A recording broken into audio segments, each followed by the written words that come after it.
الحمدللہ آج یہاں پر نظام آباد کے اندر مجلس اتحاد المسلمین نے مدد کر کانگریس کے میئر امیدوار کو کامیاب کرایا، اور ساتھ ہی ہم نے بھی ڈپٹی میئر لیا ہے۔ ہمارا مقصد یہ ہے کہ ہم نے بھی ایک حجاب پہننے والی خواتین کو ہم نے ڈپٹی میئر بنایا، تاکہ 50% وومنس ہے، 50% خواتین ہیں، 50% عورتیں ہیں، ان کے امپاورمنٹ کے لیے مجلس اتحاد المسلمین کام کر رہی ہے، اور امید کرتے ہیں کہ میئر صاحبہ سب کو لے کر ڈیولپمنٹ کے لیے کام کریں گی، اور کانگریس پارٹی نے وعدہ کیا ہے کہ زیادہ سے زیادہ فنڈ دے کر نظام آباد کو ڈیولپ کریں گے، نظام آباد کی عوام کی جو تکالیف ہے وہ تکالیف کو دور کریں گے، اور انشاءاللہ یہ پورے ہندوستان میں ایک میسیج جائے گا کہ ایک حجاب پہننے والی خاتون ڈپٹی میئر کی چیئر کے اوپر بیٹھے گی انشاءاللہ۔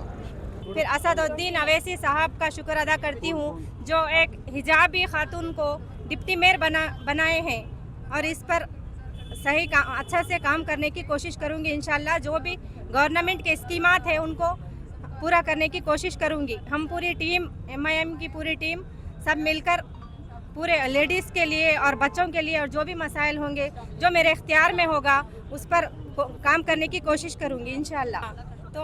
اس لیے اللہ تعالیٰ کا بھی شکر ادا کرتی ہوں، اور اسد صاحب کا اور مہیش کمار گوڈ صاحب کا بھی شکر ادا کرتی ہوں۔